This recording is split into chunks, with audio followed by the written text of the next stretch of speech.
There are some cool little notes up here, like slow down and you rock. I love it.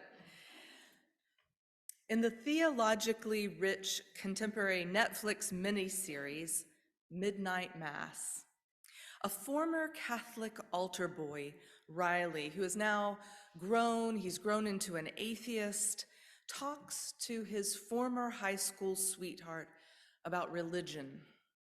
As they sit in the dark, looking up at the stars and the clear night sky, he speculates that once upon a time, when our species was young, the only thing we might see in the dark of night was the campfires of other humans. And then in the sky, distant pinpoints of light, looking for all the world to our wondering eyes as campfires incredibly far away. Who gathered around those sky campfires? How did they hover above? It was our nature to create stories about beings who had fires in the sky, who perhaps were the source of waters falling, or fire that streaked across the landscape during a storm. Fairy tales, we told each other, to make sense of the world around us. Gods were thus born. With all we've discovered across the generations of human existence, we are inclined to think of ourselves, we modern humans, as much more sophisticated, less inclined to believe in gods and goddesses, more inclined to reason and rationality as our knowledge has expanded.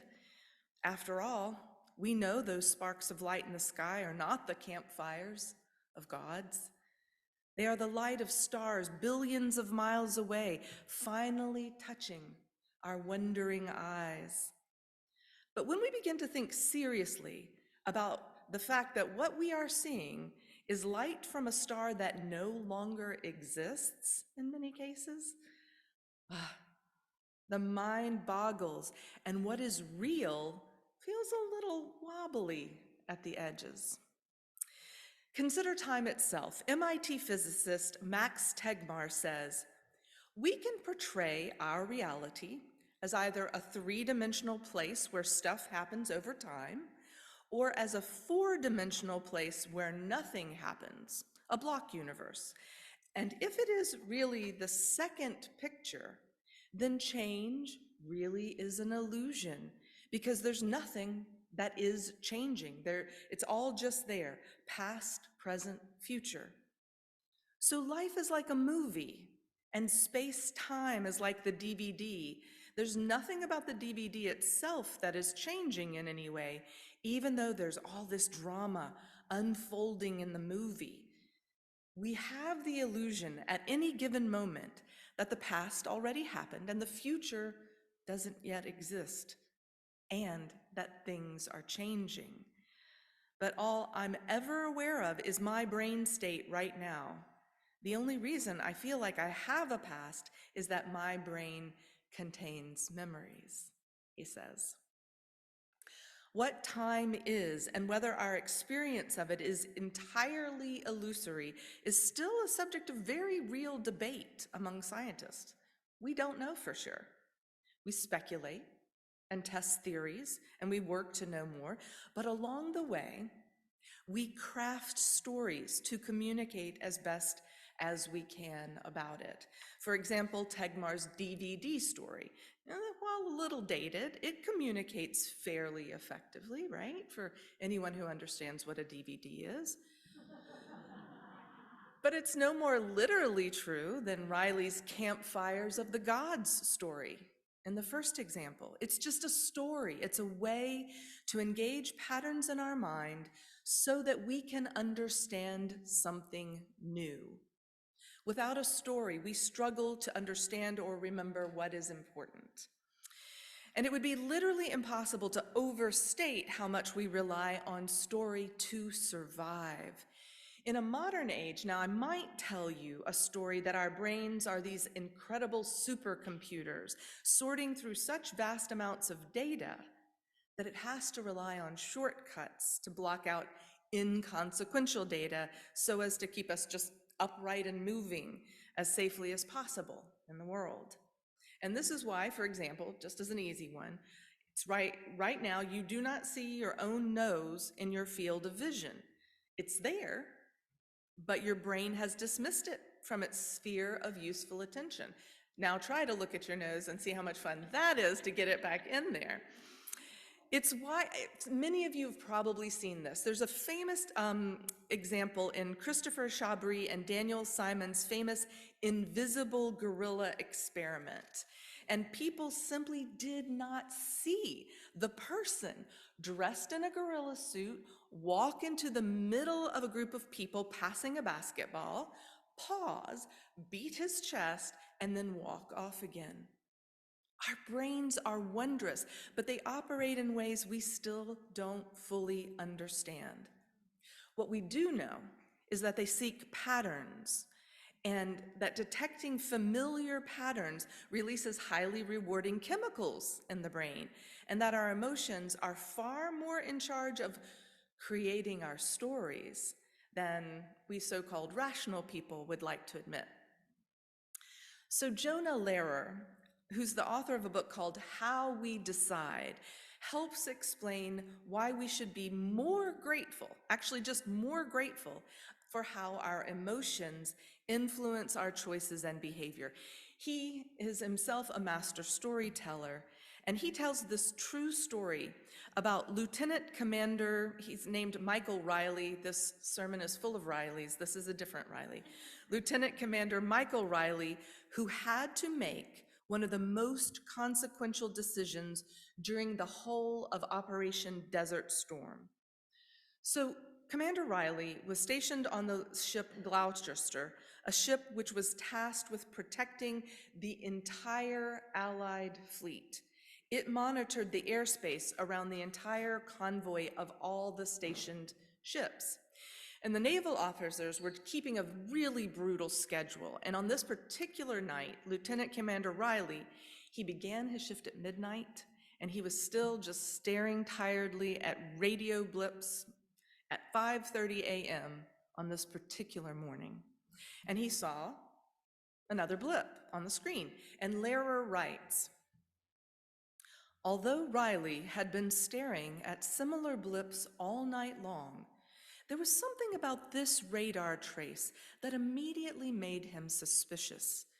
He couldn't explain why, but the blinking green dot on the screen filled him with fear.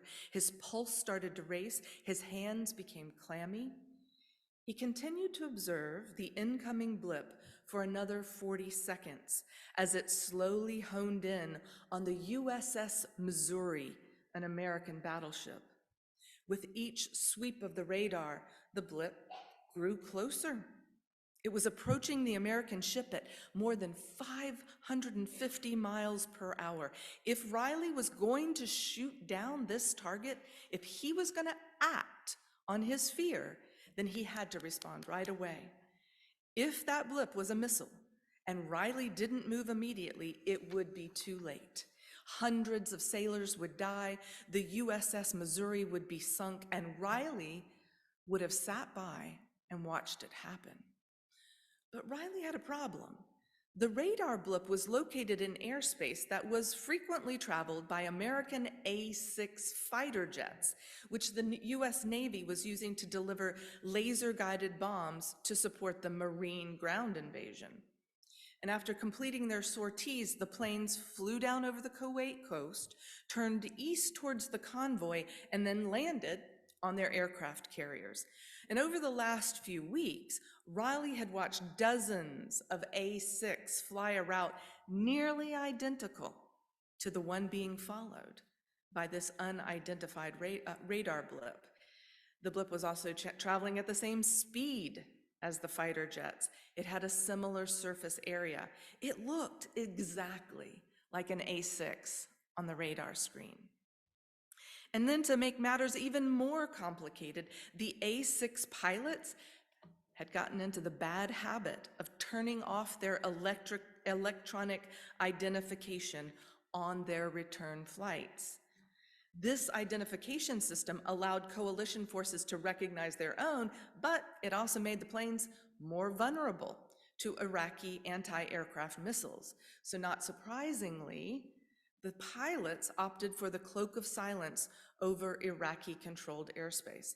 So as a result, the radar crew on board the Gloucester had no way of even contacting this radar blip. So there were additional complications, but the long and short of it was this: Commander Riley had to make a choice. He called the order to fire. The object exploded. After the shot, the captain of the Gloucester stormed in, asking how Riley knew that he had shot at an enemy target and not an American plane. I just knew, he said. This is before, because it took over 4 hours to determine what had been fired upon. Riley was reviewing those tapes endlessly, trying to figure out why this blip had caused him to shoot. He could see nothing on the tapes to distinguish it from any of the other blips that evening. But at last, the word came in that it had indeed been a Silkworm missile, not an American aircraft. Riley had made the correct call. But after extensive and multiple reviews of the tapes, everyone associated with the event basically just decided it was an intuitive gamble that had paid off, until a cognitive scientist consulting with the Marine Corps, Gary Klein, became intrigued. What was it that had triggered Riley's fear and alarm? What set off his intuition? Something had to have done it. It took endless reviews of the tapes, but finally Klein discovered a minuscule discrepancy. In detecting incoming aircraft, the American planes, the rotating line of the radar picked up the aircraft within one sweep as they left the coast of the mainland. With the Silkworm missile flying at a lower altitude, the blip didn't appear off the coast until the third sweep of the radar. Riley's super processing brain detected what his conscious brain could not: the tiny aberration between the blips, which set his nervous system alight and sent the signals out: danger. And Riley opted to go with that feeling of danger, even though he couldn't say why. He managed to make the right call. Now, of course, we can be misled by our emotions, but that's not really the point here. The point is that our brains are working tirelessly, literally nonstop, processing inputs and trying to make sense of things and keep us safe. And they do this through stories. It wasn't just our early hominid ancestors who looked out at the world and crafted gods and monsters. Each of us does that every day, hundreds of times a day.